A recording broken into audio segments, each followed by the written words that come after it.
Good morning, student. Science chapter number 1 to be continue. New topic, harvesting. Harvesting of a crop is an important task. The cutting of crop after it is mature is called harvesting. In harvesting, crops are pulled out or cut close to the ground. It usually takes 3 to 4 months for a cereals crop to mature. Crop की harvesting एक important काम है. Crop जब mature हो जाए तब उसके काटने की हार्वेस्टिंग, उसे काटने को हार्वेस्टिंग कहते हैं. हार्वेस्टिंग के दरमियान या तो प्लांट्स को खींचकर उखाड़ लेते हैं या उसको ज़मीन के पास से काट लेते हैं. एक सीरियल्स क्रॉप को मैच्योर होने में 3 से 4 मंथ लगते हैं.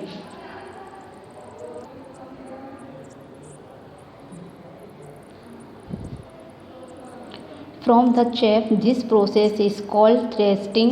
This is carried out with the help of machine called combine, which is in fact a harvester as well as thresher.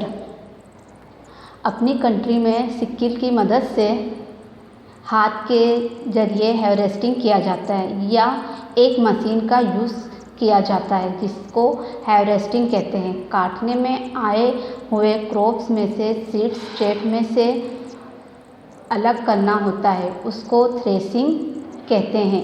ये दोनों काम कंबाइन मशीन के ज़रिए किया जाता है जो हकीकत में हार्वेस्टर या थ्रेसर दोनों में से एक दूसरे में कंबाइन किया जाता है. After harvesting, sometimes stuffs are left in the field, which are burned by farmers. Pehli is worried. See now that is cause pollution. It may also catch fire and damage the crops lying in the field.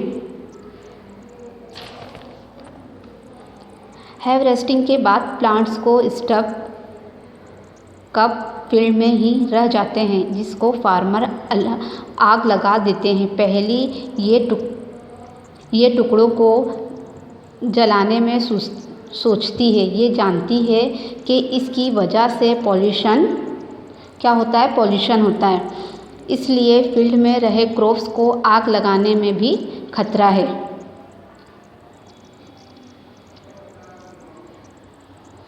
Farmers with small holding of land do the separations of grain and chaff by winnowing. You have already studied this in class 6.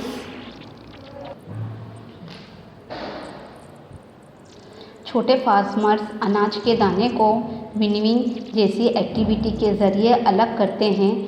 आप इसके बारे में standard 6 में पढ़ चुके हैं.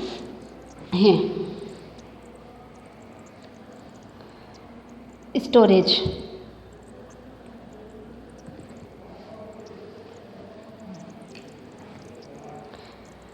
Storage of produce is an important task. If the harvested grain are to be kept for longer time, they should be safe from moisture, insects, rats and microorganisms. Harvested grains have more moisture. If freshly harvested grains are stored without drying, they may get spoiled or attacked by organisms, making them unfit for use or for germination. Hence, before storing them, the grains are properly dried in the sun to reduce the moisture in them. This prevents the attack by insect pests, bacteria and fungi.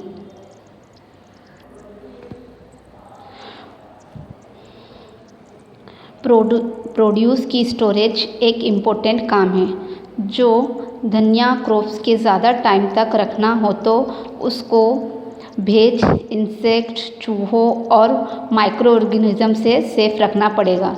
जो ताज़ा काटे हुए crops के दाने को सुखाए बिना रखें तो उसके बिगड़ने की या माइक्रो ऑर्गेनिज्म के ज़रिए स्पॉइल और अटैक्ट और जर्मिनेशंस घुमाकर उसकी संभावना बढ़ जाती है। जैसे कि स्टोरेज से पहले सीड्स को धूप में सुखाना ज़रूरी होता है, जिससे उसमें भेज कम लगता है, जिससे उससे इंसेक्ट, पीस्ट, बैक्टीरिया और फंगी से कर सकते हैं, अपने बचा सकते हैं।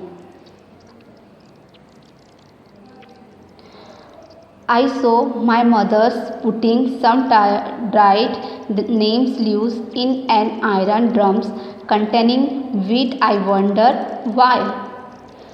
मैं मेरी मम्मी को आयरन ड्रम्स में रखे हुए अनाज में नीम के लीव्स रखते हुए देखे हैं। मेरे को आश्चर्य हुआ, ऐसा क्यों?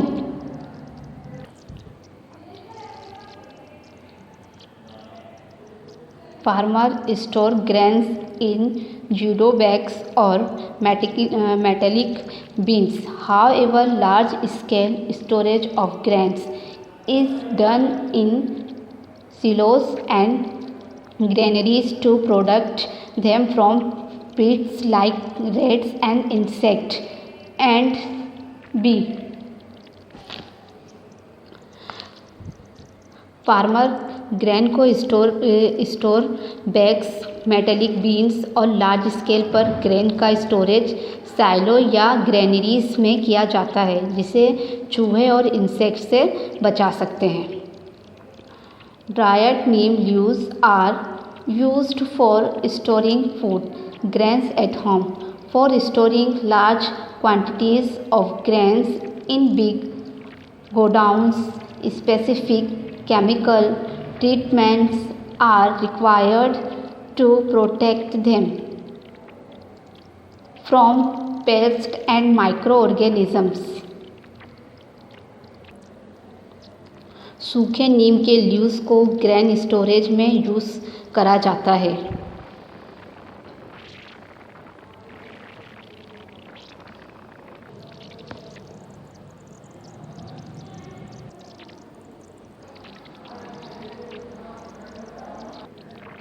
फूड फ्रॉम एनिमल्स से आपको फूड्स कैसे प्रोवाइड होता है।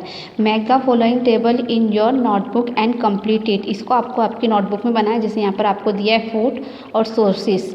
फर्स्ट में आपको क्या दिया है, मिल्क। तो मिल्क अपने को कौन कौन से एनिमल्स देते हैं, काव, बफेलो, सी गोट्स, सी कैमल। ऐसे ही आपको यहाँ पर सबके नेम्स राइट करना है। After completing this table, you must have seen that